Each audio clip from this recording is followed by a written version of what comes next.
Hello everyone, this is Amika Mahajan. Welcome to my channel. This video is focused on motion of charged particle in combined effect of electric and magnetic fields. And this arrangement is known as velocity selector. So what happens here?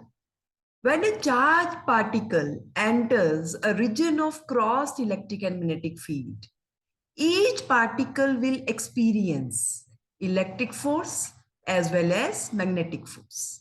Now, what is the meaning of cross electric and magnetic field? That two fields, electric as well as magnetic field, they are perpendicular to each other and perpendicular to direction of propagation of the charged particle.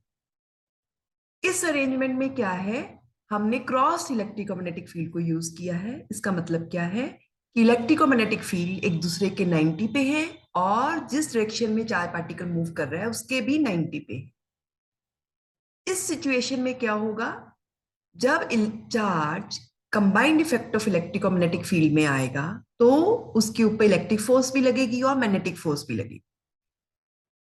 We know that charge particle is affected by electric and magnetic fields. अगर charge particle electric field के अंदर हो तो electric force लगेगी, अगर charge particle magnetic field के अंदर हो तो मैग्नेटिक फोर्स लगेगी।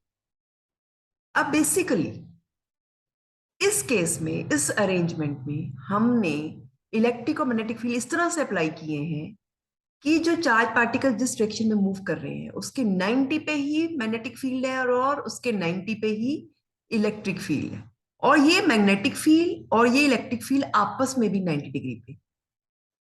तो उस चार्ज पार्टिकल में के ऊपर इलेक्ट्रिक फोर्स लग रही है वो किसकी इक्वल होगी, Q इंटू ई, और जो मैग्नेटिक फोर्स है वो किसकी इक्वल होगी, क्यू वी बी साइन 90। तो क्या बनेगा, क्यू वी बी।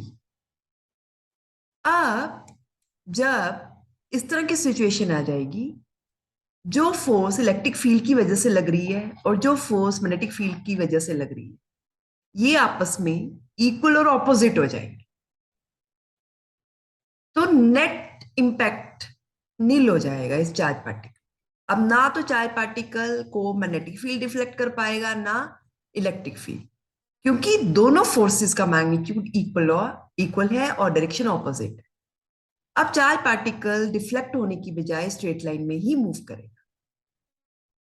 कौन सा चार्ज पार्टिकल, जो एक पर्टिकुलर वेलोसिटी से चल रहा है, और स्लिट में से वो चार्ज पार्टिकल बाहर आ जाएंगे, हम उनको कलेक्ट कर लेंगे। तो इस अरेंजमेंट में क्या हुआ, जब हमने चार्ज पार्टिकल को क्रॉस इलेक्ट्रिक और मैग्नेटिक फील्ड रीजन में पास करवाया तो उसके ऊपर इलेक्ट्रिक फोर्स क्या लगी, Q इंटू ई, और मैग्नेटिक फोर्स क्या लगी, क्यू वी बी। ये फोर्स मैग्नीट्यूड में इक्वल थी तो Q E Q V B के इक्वल हो गया। चार्ज से चार्ज कैंसिल हुआ तो हमारे पास क्या बचा, V is equal to E by B. E क्या है, इलेक्ट्रिक फील्ड, बी क्या है, मैग्नेटिक फील्ड, उसका मैग्नीट्यूड, उसका स्ट्रेंथ। तो इन दोनों की जो रेशियो है हमें एक पर्टिकुलर वेलोसिटी के पार्टिकल्स को सिलेक्ट करने में हेल्प कर रही है। So this arrangement is used to select charge particles of a particular velocity irrespective of their masses from a beam of charged particles moving with different speeds, having different masses through a space having crossed or mutually perpendicular electric and magnetic fields applied to direction of motion of the charged particle in normal direction. तो basically ये जो velocity selector है ये एक ऐसा arrangement है जिसमें हमने इलेक्ट्रिक और मैग्नेटिक फील्ड क्रॉस कर दी। क्रॉस का मतलब दोनों एक दूसरे के 90 पे है, साथ में उस डायरेक्शन के भी 90 पे है जिसमें डिफरेंट चार्ज पार्टिकल अलग अलग स्पीड से, अलग अलग मास के चार्ज पार्टिकल मूव कर रहे हैं। तो उस वक्त उन चार्ज पार्टिकल्स के ऊपर जिनकी स्पीड सेम है, उनके ऊपर जितनी इलेक्ट्रिक फोर्स है उतनी ही मैग्नेटिक फोर्स है वो लगेगी। तो चार्ज पार्टिकल एक स्ट्रेट लाइन में मूव करके एक पर्टिकुलर स्लिट में से बाहर आ जाएंगे और कलेक्ट हो जाएंगे। और इसी अरेंजमेंट का नाम क्या रखा हुआ है, velocity selector. Thanks for watching this video.